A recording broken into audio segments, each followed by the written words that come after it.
I understand. I think somebody saved one for you, though.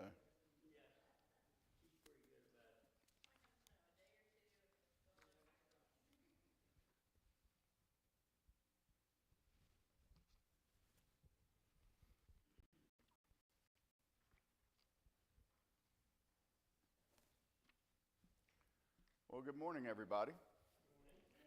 Hope everybody is doing well today after our little snow storm. Nice to see everybody. A smaller crowd than usual, but I guess that's to be expected given the conditions out there. And I know some people got more than others. I think I got around 4 inches of snow at my house. So got a bench out back, and it was easy to measure. So I'm going by that anyway. But I hope nobody had any issues or anything getting here in the past couple of days. This morning we'll be in lesson 7 in Psalms, and it is chapter 39 of Psalms. And I've got some opening remarks before we get into the lesson. And then an older bulletin from Mel actually about the book of Psalms to read as well. So I thought it gave some good perspective. And a lot of this is taken from the Global Concise Bible Dictionary edited by Lawrence Richards. And Psalms is, of course, a collection of 150 poems and songs, many of which were used in public worship in ancient Israel. And Psalms was called Sefer Tehillim, and I'm sure I probably did not pronounce that correctly, but that translates to Book of Praises by the Hebrews. And some describe the book of Psalms as a celebration of the intimate relationship with God. Psalms in the book were written by several different authors, including David and Moses, over the span of hundreds of years. And Psalms organized into 5 books and has a closing at the end of each book. There's many topics covered in the book of Psalms: anger, anxiety and fear, decision-making, direction, disappointment, discouragement, injustice, insignificance, joy, knowing God, loneliness, patience, reassurance, safety and security, sickness, sorrows and grief, stress, thankfulness, troubled spirit, weakness, and more. Psalms does have a poetic structure and is one of the 3 books in the Old Testament that is considered a poetic book. Hebrew poetry did not depend on rhyme or the arrangement of sounds, but rather on parallelism, the arrangement of thought, which I thought was interesting. Many of the Psalms are songs and have musical structure. This can be seen and is reflected in many of the superscriptions that accompany all but 34 of the book's 150 Psalms. For example, Psalms 4 says with stringed instruments, and Psalms 5 for flutes. Psalms is also a book of encouragement, encouraging man to mediate on God. And reading through Psalms, we can glimpse the images that are cast, which draws us to think deeply about what our relationship with God means. And perhaps there's no better psalm to illustrate this than Psalms 23, which I imagine we're all familiar with. But before we get into the lesson, I'd like to read the first 6 verses of Psalm 23. The Lord is my shepherd, I shall not want. He maketh me to lie down in green pastures. He leadeth me beside the still waters. He restoreth my soul. He leadeth me in the paths of righteousness for his name's sake. Yea, though I walk through the valley of the shadow of death, I will fear no evil, for thou art with me, thy rod and thy staff, they comfort me. Thou preparest a table before me in the presence of mine enemies. Thou anointest my head with oil, my cup runneth over. Surely goodness and mercy shall follow me in all the days of my life, and I will dwell in the house of the Lord forever. And I would think that verse 4 of that is probably one of the most quoted verses from the Bible in all times and on a consistent basis by many things. Even going back to my military days, which was a long time ago, we used to have posters that would show like some form of the Marine Corps or whatever, and it would have this quote below it as well. So I think that's back when you could still tie religion into the government and different things. But so very quoted and very well known psalm and verses there.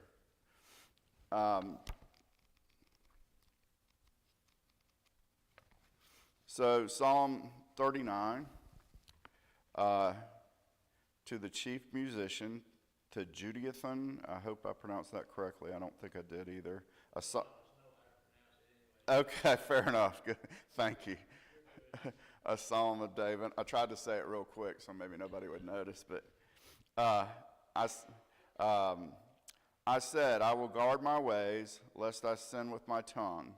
I will restrain my mouth with a muzzle, while the wicked are before me. I was mute with silence. I held my peace even from good. And my sorrow was stirred up. My heart was hot within me. While I was musing, the fire burned. Then I spoke with my tongue.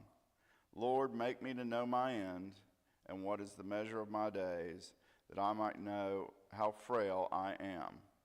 Indeed, you have made my days as handbreadths, and my age is as nothing before you. Certainly every man at his best state is but vapor. Selah. Surely every man walks about like a shadow. Surely they busy themselves in vain. He heaps up riches and does not know who will gather them. And now, Lord, what do I wait for? My hope is in you. Deliver me from all my transgressions. Do not make me the reproach of the foolish. I was mute, I did not open my mouth, because it was you who did it. You remove your plague from me, I am consumed by the blow of your hand. When with rebukes you correct man for iniquity, you make his beauty melt away like a moth. Surely every man is vapor. Selah. Hear my prayer, O Lord, and give ear to my cry. Do not be silent at my tears, for am I a stranger with you, a sojourner, as all my fathers were. Remove your gaze from me, that I might regain strength before I go away and am no more. And before we get into the introduction, and I'm going to have to read this from my phone, I'd like to read part of the bulletin from March 12th, 2023, volume 24, issue 5, by Mel, around authorship and content of the Psalms. How many times in the past 3,000 years, people of every nation and ethnicity have turned to the Psalms for comfort and instruction? God only knows. But I believe we can safely say that it has been a great, great many.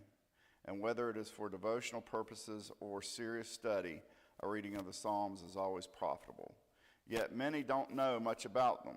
This article will barely scratch the surface, but perhaps will provide a starting point for your continued investigation of the Psalms. The book of Psalms is in actuality an inspired collection of 150 Psalms. In truth, we don't know who the authors of all the Psalms are. Despite not knowing who penned each one, we do know that these Psalms primarily functioned as songs of praise to and of God.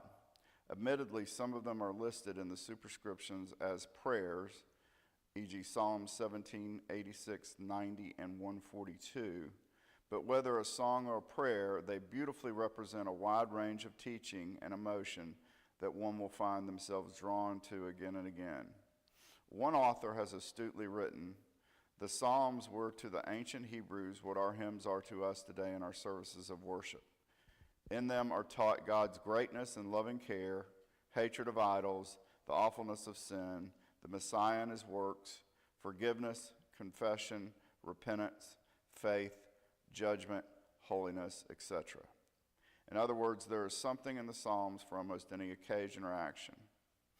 We believe it valuable to also mention that Jesus himself offered a threefold division of what we call the Old Testament in these words. All things must be fulfilled which were written in the law of Moses and in the prophets and in the Psalms concerning me. Luke 24:44. What needs to be pointed out is that the reference to the Psalms in this passage is not the book of Psalms only, but to a division of the Old Testament that included such books as Job, Proverbs, Song of Solomon, Ruth, Lamentations, Ecclesiastes, Esther, Daniel, Ezra, Nehemiah, and 1st and 2nd Chronicles. Also in the Apostle Paul's day, it is apparent that the Psalms have been divided into chapters as evidenced by a statement in Acts 13:33, as it is also written in the 2nd Psalm. Additionally, sometimes the whole book is referred to as the Psalms of David. Of course, this is incorrect. The truth is, only 73 of the 150 Psalms are actually attributed to David. Notice we said attributed. One point of debate through the years has been over whether the superscriptions are original to the individual Psalms or not, and thus what their true value is. Let me just say that even if we never know this side of judgment, whether the superscriptions were a part of the inspired text or not, their great antiquity grants them the considerable value and importance. One source had this to say: after a careful weighing of the facts concerning the superscriptions will make it seem improbable that the earliest of these titles does not reach back into pre-exilic times. We almost certainly have them in the results of the labors of the Hebrew scribes and compilers stretching over several centuries. Some of the titles may have been appended by the psalmists themselves.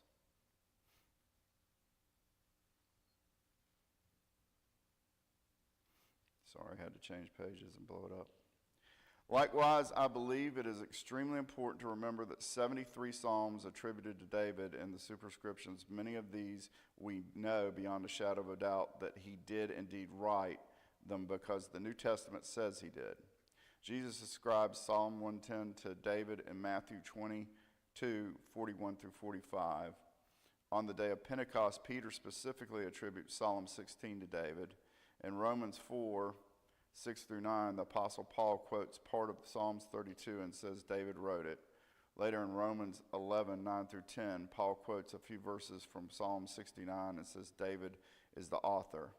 Not only that, but some of the 50 Psalms, which are actually not ascribed to anyone, we also know that David actually wrote because, again, in the New Testament says so. For example, Psalms 2 in Acts 4:25 and Psalms 95 and Hebrews 4:7. The remaining identified Psalms are from a variety of people. One is attributed to Ethan, 89, one to Heman, 88, one to Moses, 90, two to Solomon, 72 and 127, 10 to the sons of Korah, and 12 to Asaph.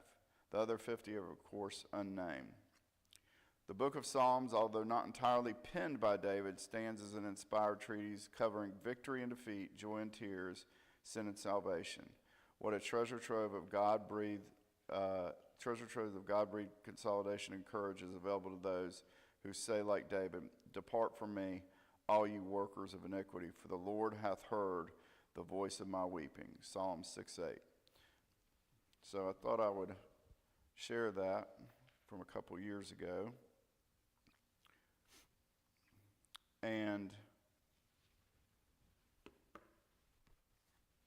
to get into the lesson itself, sorry, I got a lot of stuff up here. All right, the introduction. When unexpected difficulties arise, individuals often question whether God cares. Prayer usually follows, but the sufferer is rarely patient.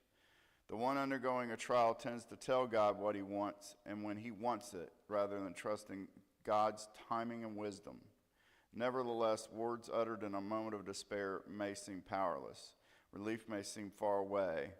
This is especially true if the individual is not living a way that honors God. So let's talk about that paragraph for a second. So, what happens sometimes when we get into a trial and tribulation and when we turn to God? When you think about prayer. It seems like that most people, it seems to be built in to human beings. I mean, I think that's an indication that there's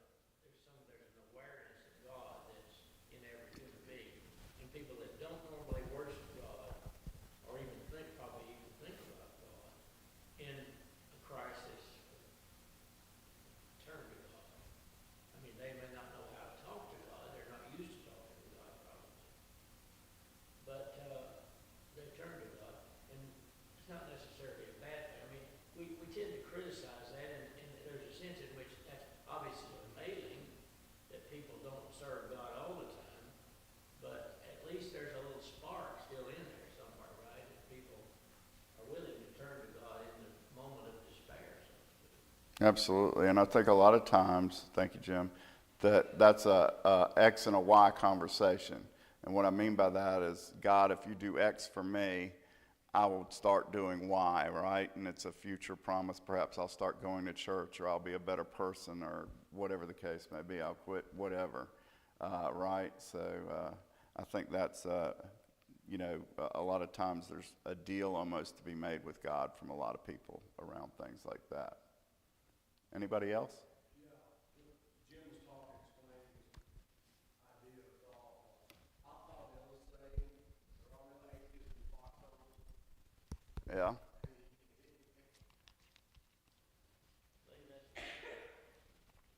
And I've been there.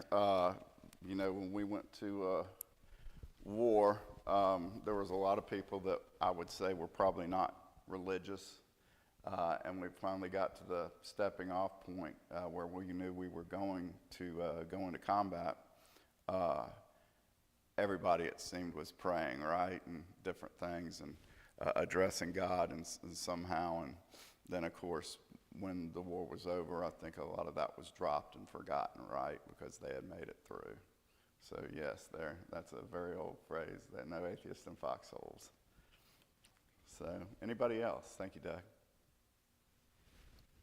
I can think of a guy right now during our Huntsville years that had serious, serious health issues.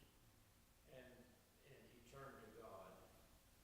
And I mean, it would be, we don't speak in terms of miracles, but I mean, somebody might have called that what his health improvement a miracle. And then, but after a while, he just went back to his non-church ways.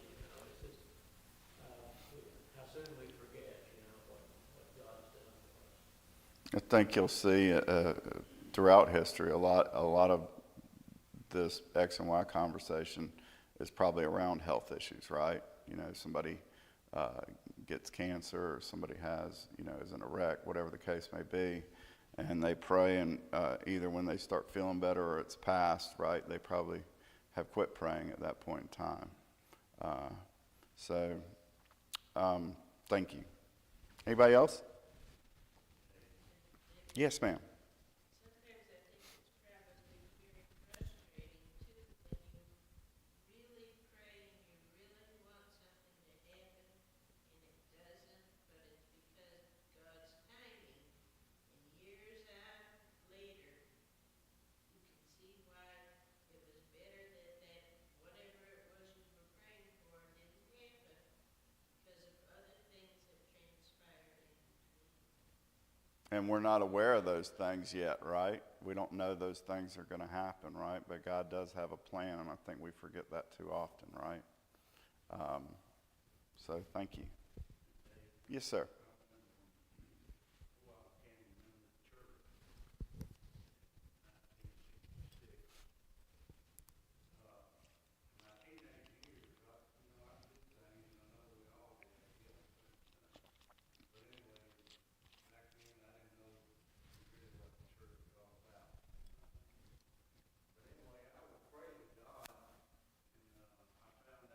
After I became a Christian, that he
Yes, sir. Sad, but true.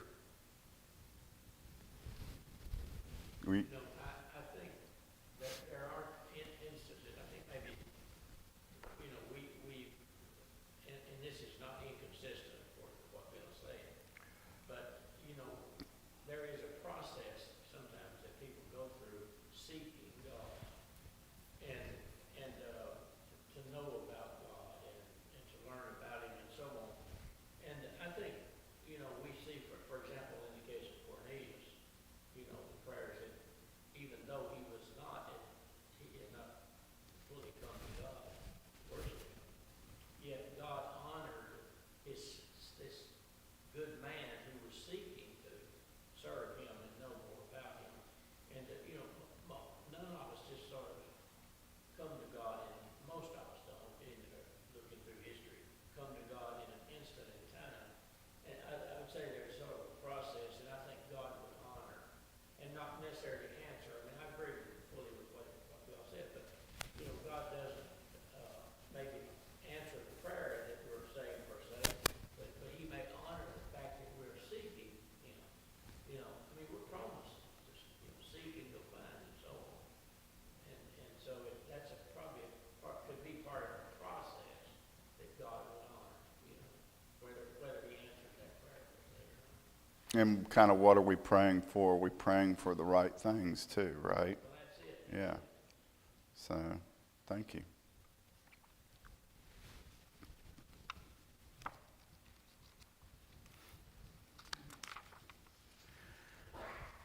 All right, I'm on page 54.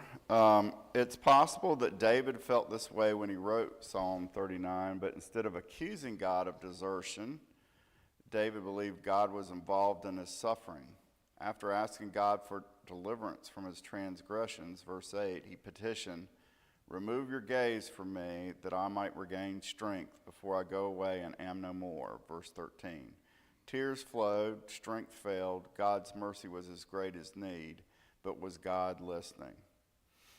And I think, you know, to kind of continue the conversation that we were having, it's not only the X and Y, kind of back like we were talking about, but also the time factor, right? If something doesn't happen right away, if this isn't cured or this doesn't happen, you know, I think a lot of people become very frustrated with God, right? And have you turned your back on me, or there's no God, or whatever they might say, right? And do and think.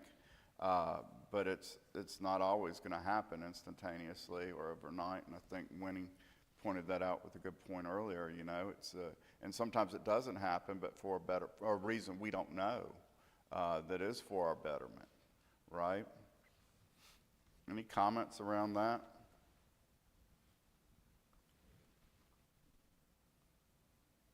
Can't see anybody when I put my glasses on. It's all a blur, so. Instead of wondering whether God hears our prayers, Christians can have confidence in his attentiveness. We know that if we ask anything according to his will, he hears us. 1 John 5:14. This, of course, does not mean God will necessarily remove the trials we ask to be relieved of, for difficulties can benefit those who learn from them. James 1:3 and Hebrews 12:5-11. But regardless of the circumstances we face in life, we may rest assured that God cares. 1 Peter 5:7, and he willingly sent Jesus to die in our place. Romans 5:8. God will forgive us when we repent. 1 John 1:9, and he will continue to provide every good gift and every perfect gift. James 1:17. Because this is the case, we must trust his judgment and timing.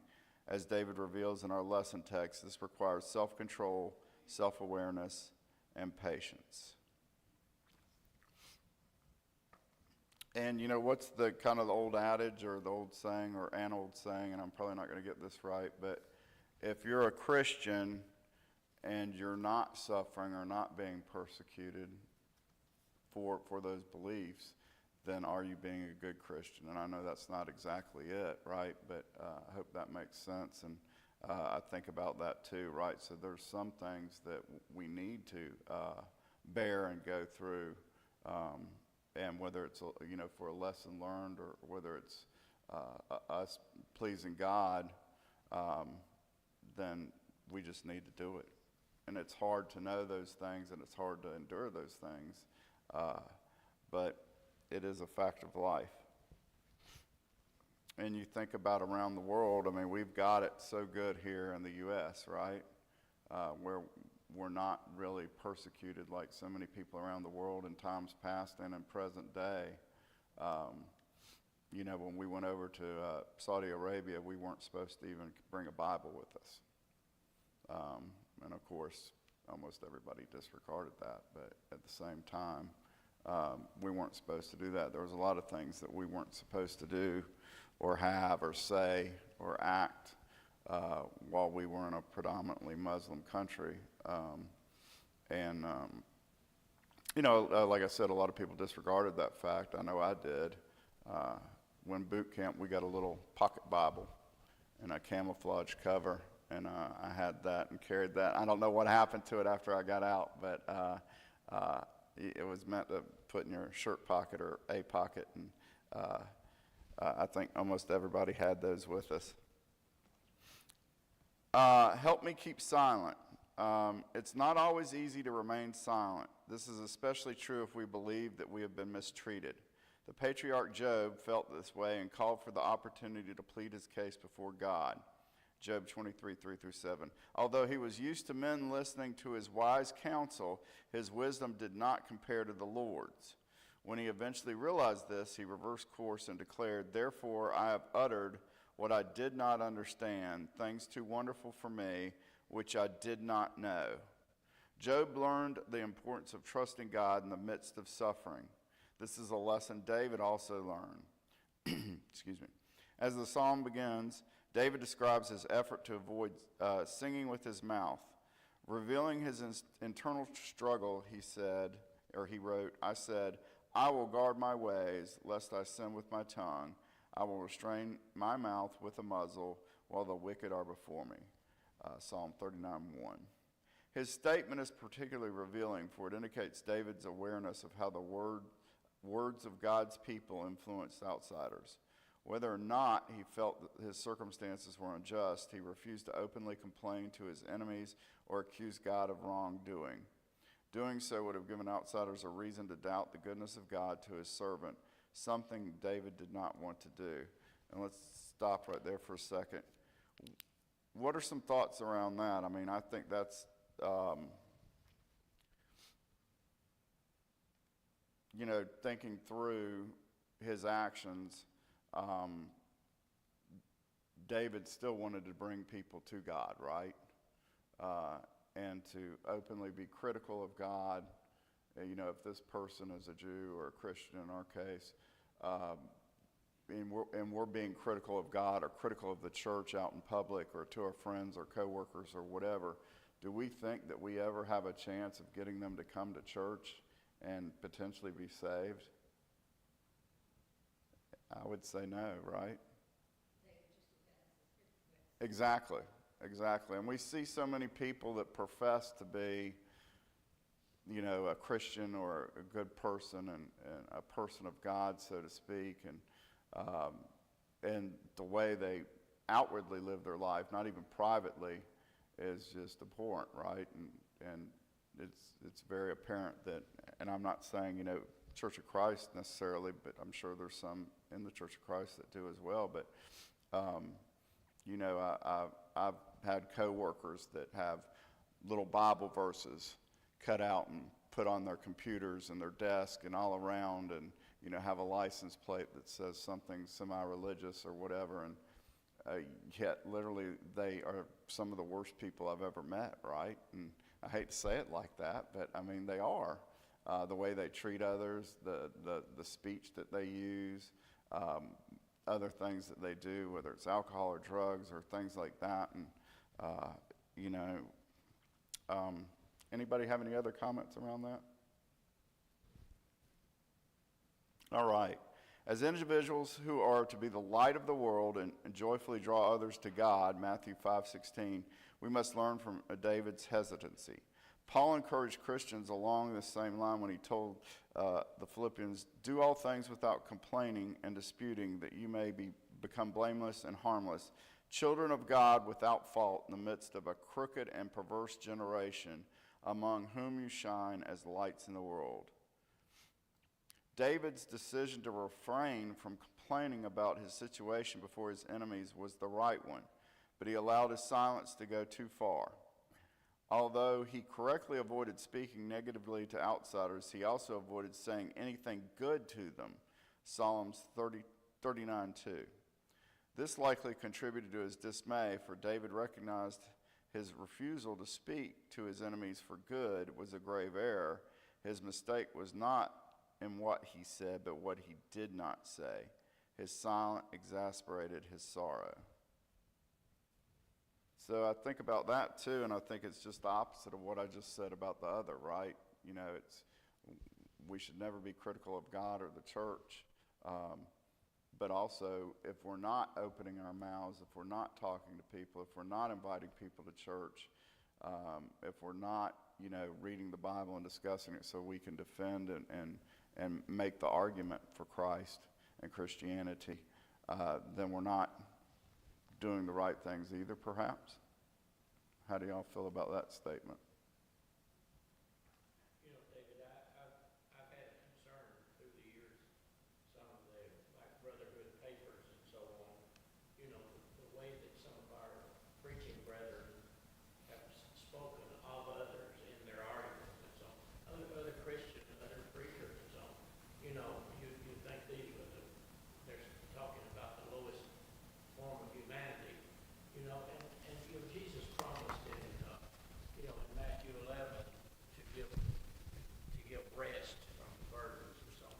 I think in our time, perhaps in all time, but especially in our time, the appeal of salvation, appeal is not just necessarily for heaven, which is the wonderful ultimate goal, but relief in a way from mental burdens and emotional burdens and so on that people carry to such an extent in life. And we've got this messed up world that we all are kind of walking through and living through. And if people look at our writings or our speakings and so on, and we're fighting with each other, there's this natural thing, why would I want that? Why would I want some of that, right? I've got the same kind of thing already with, fightings and struggles and burdens and divisions, so why would I want it? So, I mean, it's just, we just really do potential Christians a disservice, really, and ourselves and our fellow brethren by behaving in such ways. Absolutely. Great points. Anybody else?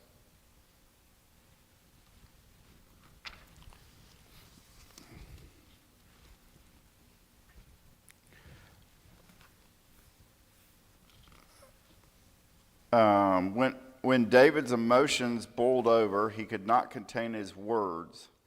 39:3. As the prophet Jeremiah famously admitted, David had to speak. Thankfully, he turned his attention to God with humility and trust. Rather than speaking to others and expressing his anger, David turned to God in humble prayer. He began by speaking to God about his condition. He said, "Lord, make me to know my end and what is the measure of my days, that I might know, or I may know how frail I am." 39:4. Although this might seem like a request, David was not unaware of life's brevity, for in the next verse he acknowledged, "Indeed, you have made my days as handbreadths, and my age is nothing before you. Certainly, every man at his best state is but vapor." Verse 5. In the New Testament, James used similar imagery when he asked Christians, "For what is your life? Is it even a vapor that appears for a little time and then vanishes away?" And that's in James 4:14. Perhaps David was observing how brief his life was because he understood he had been misusing his short time on earth. When people realize the true brevity of a vapor, it can change their perspective of how they are living their lives. Attempting to frame his personal struggles within the broader context of life's brevity, David observed, "Surely every man walks about like a shadow. Surely they busy themselves in vain. He heaps up riches and does not know who will gather them." Like life, shadows are fleeting. The results of our grand efforts, including our quest for wealth, are also temporary. The point David addressed briefly in this verse was taken up by Solomon in Ecclesiastes. He looked for life's meaning in wisdom, pleasure, wealth, popularity, and ambition. Ultimately, he realized this pursuit was in vain. Life's meaning is found only in a relationship with God. So Solomon concluded, fear God and keep his commandments, for this is man's all. So when we look, and I think it was Jim earlier was talking about kind of the world that we're walking through and all the issues and the sin that surrounds us each and every day. You know, if you turn on the TV, if you go out somewhere, if you're listening to the radio, what do we hear about? What do we see? And generally it's tied to some aspect about money or fame or things like that, right? Or a great deal of it is. You know, I think about TikTok or something. I'm not a member of TikTok, but I think about TikTok. And, you know, I think part of the premise is for people to be able to show or people to get likes or whatever the case may be. I don't use it again, but I know that's a lot of the way a lot of the online stuff is. You know, I have friends that compete for, friends, acquaintances, whatever, that compete for how many people that they can get to, you know, read a post or like them on some social media platform or this and that and the other. I've got 1,200. Well, I've got 1,248, you know, whatever it is, right? And I'm not on any social media platform besides LinkedIn, and I really don't care how many friends I have or whatever, so I just got to be honest. But, you know, sometimes it's, you know, what's the, trying to buy a nicer car than somebody else that you work with or your neighbors or things like that, and it's the competition, and it turns into wealth. And I definitely think that the older I've gotten, the more I see this, right, and the more prevalent it has become. Keeping up with the Joneses, I think, is one of the phrases that's endured. But comments about that?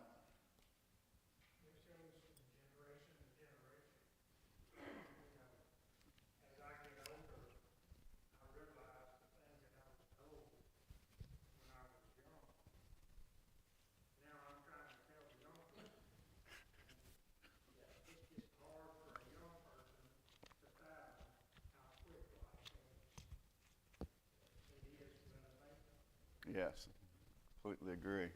Jason? Okay. I appreciate that. I don't know where it would go to, but no. I see a lot of people also get fired from their jobs about stuff that they post on there too. So it definitely has to me, a very negative connotation. Yes. Yeah. We actually had I don't know if I should even say this, but it's been several years ago. We had a teller lead at one of our branches post a picture on her Facebook of our vault and how it was broken and we couldn't shut the door or secure it. And it got to me very quickly, and of course, I just called my boss, and we kind of skipped HR on that one, and just, you know, she was gone, right? Because, you know, you can't take pictures inside the branch, let alone, I mean, she's putting people at risk, right? Forget about the money, it's the people at risk. So the money's certainly replaceable, but yeah, I've seen all kinds of crazy stuff. I'm sure you all have too. Yeah. Yeah, don't need to be in charge of the vault if you're going to do that, right? So, yeah. Yes, sir.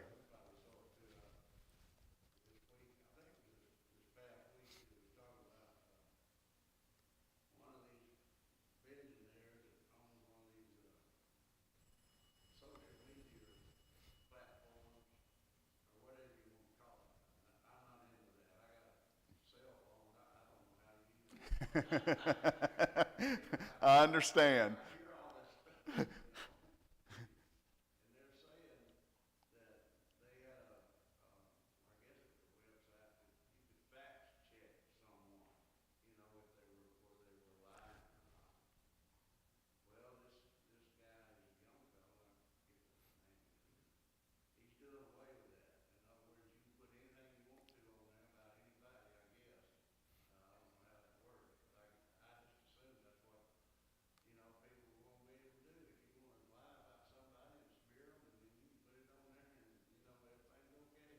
Yeah, I know what, I can't remember the context, but I kind of know what you're talking about. Because I think they were at one point selling this AI program to the, it was Zuckerberg that came out and was talking about it, right? So, yeah, you're the tech guy, Jim. We watched a show yesterday about an army survival show, more or less SEAL type stuff, and the guy explained it to one of the contestants that was competing, was complaining about social media. He summed it up as 5% useful and 95% noise. Yeah. That really stuck with me. So that's about what it is. I would agree. Not to get off on a tangent or anything, but AI really scares me. I wonder when we get to the point where they could take, have X amount of pictures of a president, say, and voiceovers or whatever, and compile something and, stop the broadcast of the TVs and put this presidential person on and have them say, we're launching a nuclear war or whatever the case, and all of it's false, and what do we do, and who do you believe? It's going to get to the point, in my opinion, maybe, that we don't know who to believe, and we kind of don't know either. You got politicians on this side saying X, and you got politicians on this side saying Y, and they both can't be true, right? I mean, it just is what it is. Don't hear nothing, don't believe nothing you hear, and only half of what you see. That's true, that we have to use a lot of common sense and not believe a lot of the stuff about them. Well, what's the saying? If you tell a lie enough times, it becomes the truth. If you don't believe that, we'll ask politicians that get elected by doing it right. We could have a whole discussion about this, couldn't we? All right, let's go ahead. We got probably a minute left. See if we can get some of the questions in. Question number 1, what did David wish to avoid? 39, verse 39:1. Sitting with his tongue. That's correct. What did David fail to say? 39:2.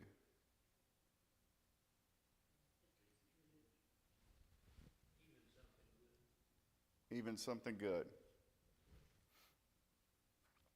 To whom did David speak when he could not contain himself no longer?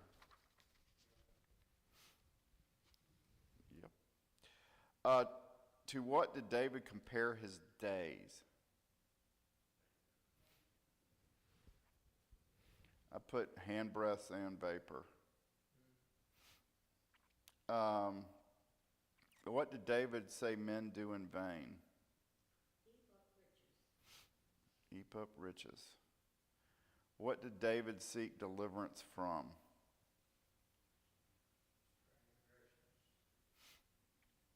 Thank you. What did David ask God to hear? His prayers. And what did David ask God to remove from him? His gaze, that I might regain strength before I go away and am no more.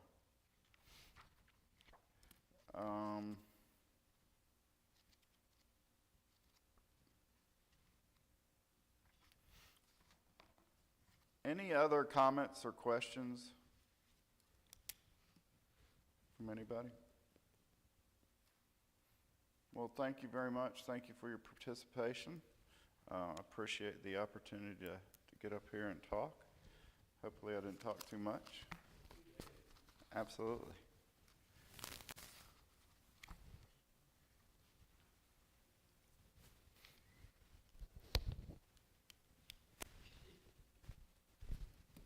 I'm gonna step in Jesus next week, and I said, Jim, who comes, and I want to be. Well, I appreciate you showing up today.